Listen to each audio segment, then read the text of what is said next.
Hello, thank you for joining us for episode 6 of 10 Steps to Help Your Church Grow. In this episode, we're going to be talking about reorientation and specifically reorienting the church around a vision.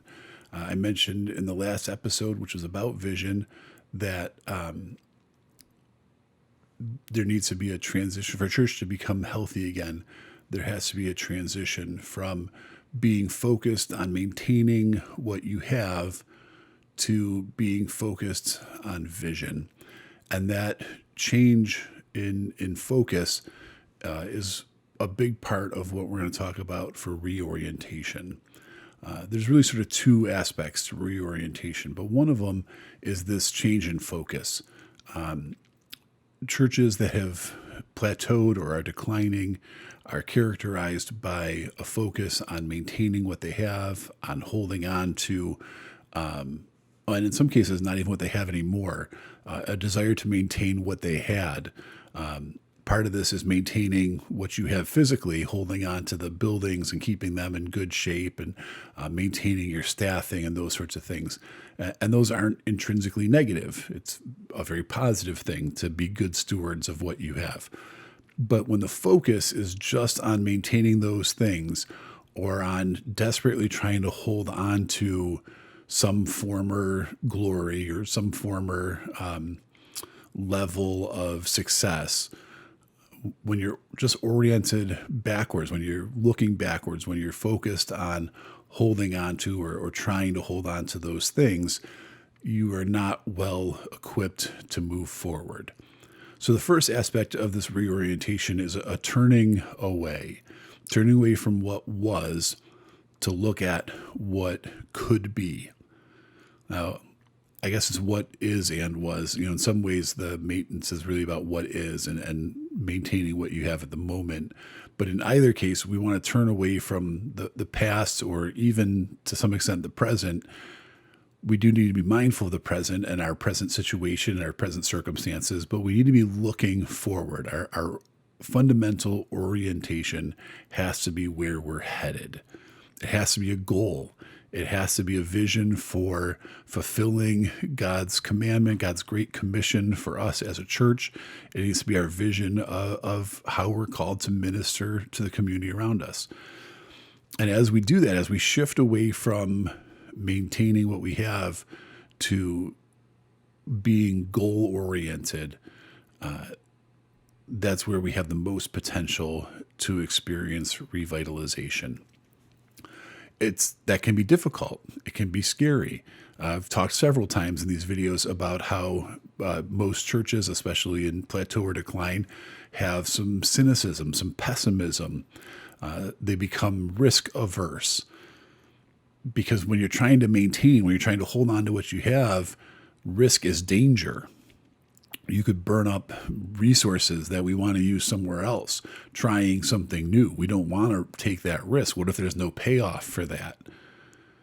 When we become goal-oriented, when we transition away from that risk aversion to being goal-oriented, to having an idea of where we're trying to get to and taking steps in that direction, the promise of a payoff becomes more enticing. We're not trying desperately to hold on to something old. We're reaching for something new. And if we don't take any chances, it's impossible to reach it. When we're goal-oriented, we become less risk-averse. We have to embrace some risk because we're moving out in a new direction. We're trying to reach somewhere that we haven't reached before. And so we have to try something new. Reorientation is about embracing our goal. We've done some visioning work. We've figured out where God is calling us or where we think God is calling us right now. And now we're going to start taking steps towards that. And we have the freedom to take those steps because we know that the goal that we're trying to reach is more important, is better than where we are right now. So we have to take those risks. Now, again, that's going to be scary. We have to be fostering a culture that's going to be forgiving of our missteps when we take those risks. We have to foster a culture where people are expectant that God's going to show up and be involved so that we have the freedom to take those steps. A lot of the things that we've talked about already need to be in progress for this to really be successful, because we have to have that freedom to try new things. We have to have people comfortable enough to allow new things in order to start moving towards this goal that we've discerned, this place that God is calling us to reach. And we need to celebrate our successes. As we succeed in moving a little bit closer to that goal, we need to celebrate it, to show people why it's worth taking the risk, to reassure people that this goal is not unreachable. So all those things that we've talked about before come into play here as we reorient ourselves away from just clinging to what we have, to moving onward, to moving forward towards something new, something that God is calling us to. So that's part of that reorientation. We need to reorient our direction. We need to reorient where we're headed. And along with that comes a reorientation of resources. Now, again, we have bills that have to be paid. We have responsibilities that have to be met. But there are other kinds of resources. Maybe there is money that can be reallocated away from just maintenance towards moving towards this goal. Even if there's not, there are other resources that can be reoriented. The number of volunteer hours that we have, the amount of time that we're using in our services for different things, the core of our sermons. There's all kinds of different things that can be reoriented and realigned. Even the ministries that we're already doing. We don't have to throw out everything we've done in the past to move in a new direction, but we may need to reorient some of the ministries we've been doing. Maybe you have a meal that's feeding the community, or a clothes closet, or something along those lines, a food pantry. Those are all great ministries, and I'm not saying you should stop them, but can you reorient them to be more effective in moving towards the goal, in furthering the journey towards the vision? Is there a simple change, a tweak that you could make? Maybe it's as simple as having the volunteers a little bit more equipped to witness to what God's done in their lives to the people that they're interacting with. Maybe it's as simple as having somebody who's going to be there periodically to just shake some hands and say, hey, we hope that this is helpful. Is there some way we can pray for you?